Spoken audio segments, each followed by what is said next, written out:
There are a few of us who frequent the Alpha Inn, near the museum. We are to be found in the museum itself during the day, you understand.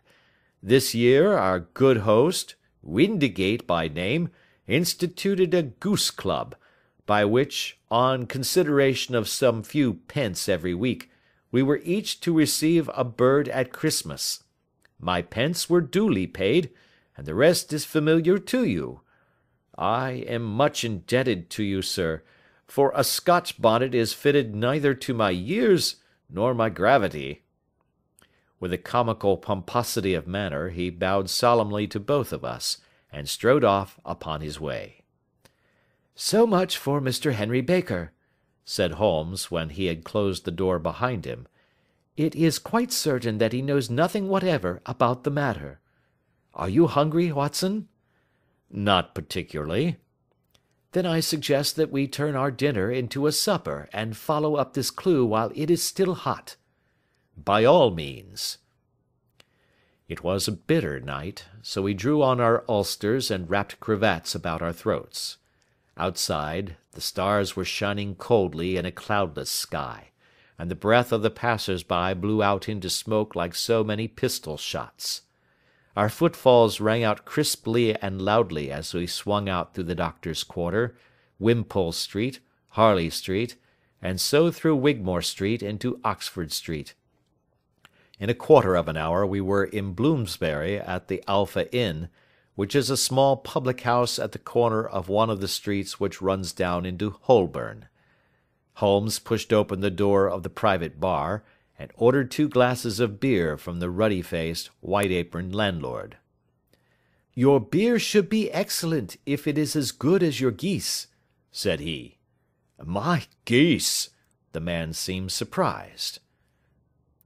"Yes, I was speaking only half an hour ago to Mr. Henry Baker, who was a member of your goose club." "Ah, yes, I see. But you see, sir, them's not our geese." "Indeed. Whose then?" "Well, I got the 2 dozen from a salesman in Covent Garden." "Indeed. I know some of them. Which was it?" "Breckenridge is his name." "Ah, I don't know him. Well, here's your good health, landlord, and prosperity to your house. Good night. Now for Mr. Breckenridge," he continued, buttoning up his coat as we came out into the frosty air. "Remember, Watson, that though we have so homely a thing as a goose at one end of this chain, we have at the other a man who will certainly get 7 years' penal servitude unless we can establish his innocence.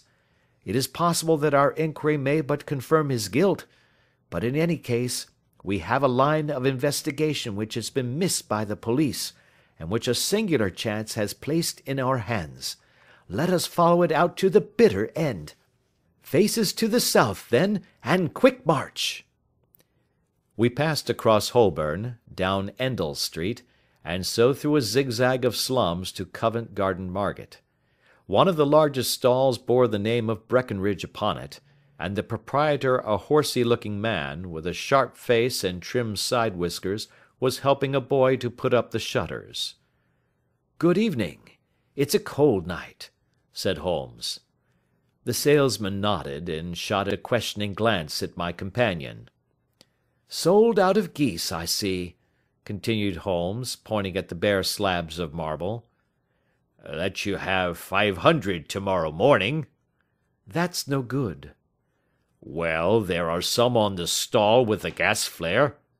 "Ah, but I was recommended to you." "Who by?" "The landlord of the Alpha." "Oh, yes, I sent him a couple of dozen." "Fine birds they were, too. Now where did you get them from?" To my surprise, the question provoked a burst of anger from the salesman. "Now then, mister," said he, with his head cocked and his arms akimbo, "what are you driving at? Let's have it straight now." "It is straight enough. I should like to know who sold you the geese which you supplied to the Alpha." "Well then, I shan't tell you. So now." "Oh, it is a matter of no importance. but I don't know why you should be so warm over such a trifle." "Warm? You'd be as warm, maybe, if you were as pestered as I am. When I pay good money for a good article, there should be an end of the business. But it's 'Where are the geese?' and 'Who did you sell the geese to?' and 'What will you take for the geese?' One would think they were the only geese in the world, to hear the fuss that is made over them." "Well, I have no connection with any other people who have been making inquiries," said Holmes carelessly. "If you won't tell us, the bet is off, that is all.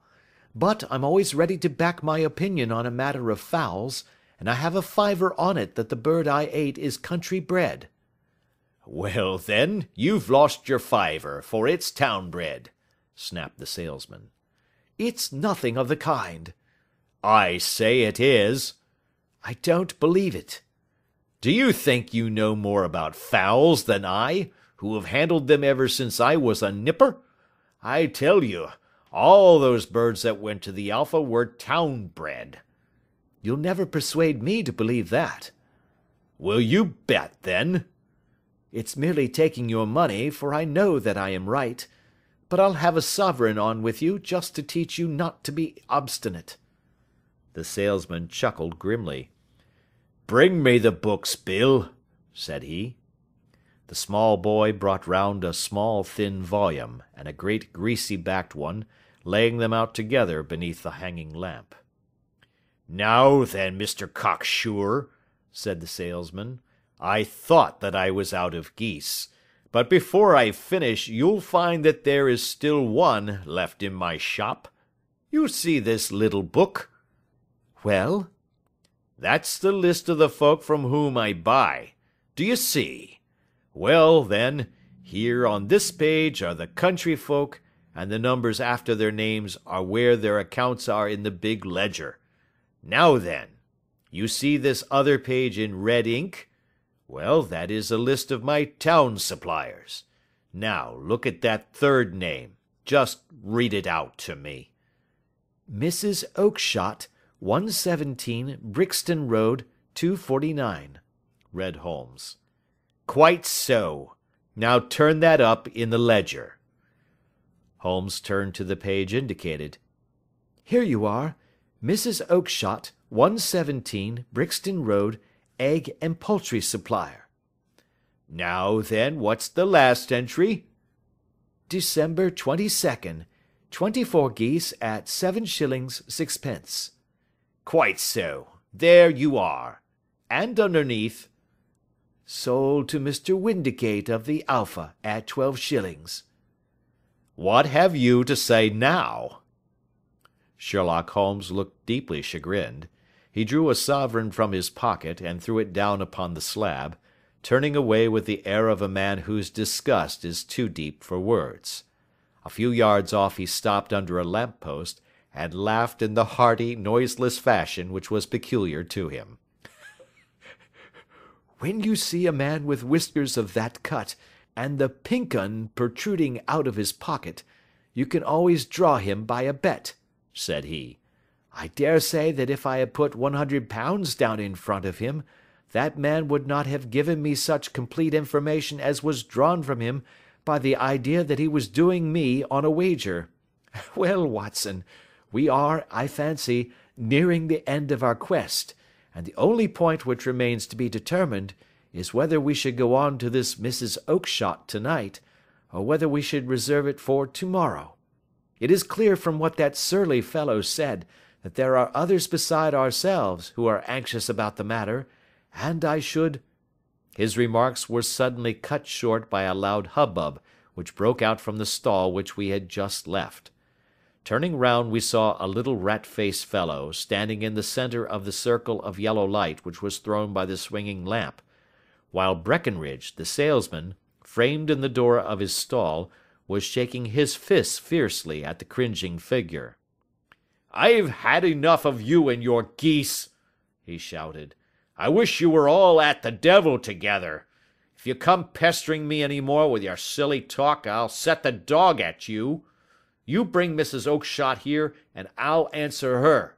But what have you to do with it? Did I buy the geese off you?" "No, but one of them was mine all the same," whined the little man. "Well, then ask Mrs. Oakshott for it." "She told me to ask you." "Well, you can ask the King of Prussia for all I care. I've had enough of it. Get out of this." He rushed fiercely forward, and the inquirer flitted away into the darkness.